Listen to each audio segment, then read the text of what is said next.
In this video, I will cover how best to optimize your retirement savings and manage cash flow while retired.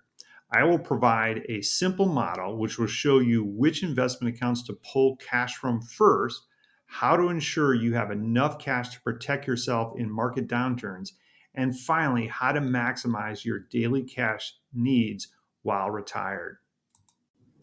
You may have multiple investment accounts, but generally speaking, there are three broad categories: taxable brokerage accounts, traditional IRAs, and Roth IRAs. You only pay taxes on taxable brokerage and bank accounts that are not IRA or retirement account designated. Taxes in retirement may be your highest annual expenses. To lower your tax expense, you want to keep low income assets in your taxable brokerage accounts. Keep bonds and high dividend paying stocks primarily in your tax deferred accounts. When it comes time to draw down your investment accounts, start with your taxable account first, then your traditional IRA, and finally your Roth IRA. Roth IRAs can be transferred to your heirs upon your death tax free and do not require required minimum distributions.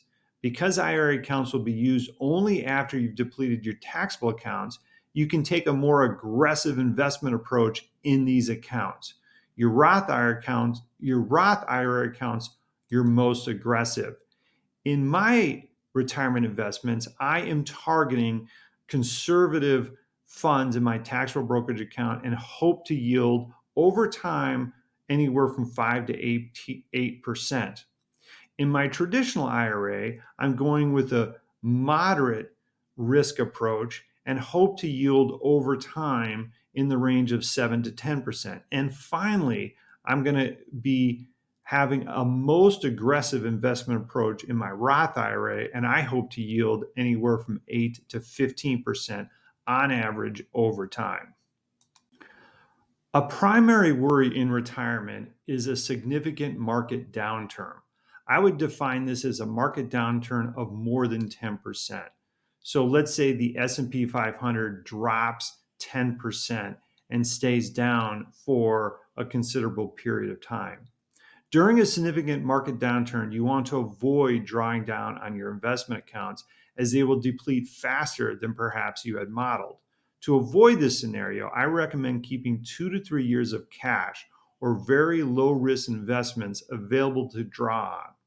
Every 6 to 36 months, you will move funds from your investment accounts into this, what I call a market fluctuation hedge account. Keep the account as close to your goal of 2 to 3 years of living expenses as possible. During times of significant market downturn, pull from this account until either the market has recovered or you've depleted the account. A simple money market mutual fund will suffice, but some individuals with some trading experience may want to purchase CDs or treasury notes and bills with maturities of less than 1 year. To pay daily expenses, living expenses while retired, you will need a transaction account, an account that has bill pay features, ATM access, check writing, and a debit card. Most people think of a checking account from a bank, but these accounts generally do not pay interest. When they do, the interest rate is very low. My recommendation is to open up a cash management account from one of the large brokerage firms.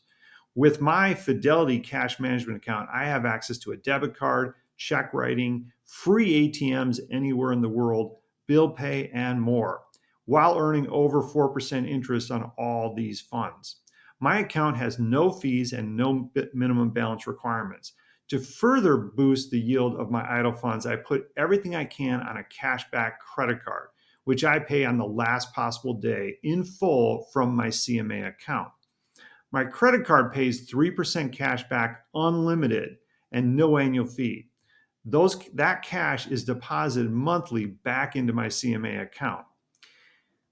Any part-time job income, and in the future, when I take my Social Security income, that will be deposited directly into my CMA account. My mortgage and utilities, which do not allow payment from a credit card, are paid through the bill pay service associated with the CMA account. I earn about 4.8% in my market fluctuation hedge account and about 4.4% in my CMA account at the time this video was published. In summary, draw from your Roth IRA last only once your taxable brokerage and traditional IRA accounts have been depleted. Set a goal to have 2 to 3 years of expenses in cash equivalents as a hedge against significant market declines. Finally, use a cash management account or CMA account offered from a large brokerage firm instead of letting funds sit in a checking account not earning any interest.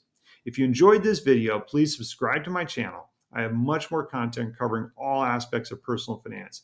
Thanks for watching Dave, the Personal Finance Professor.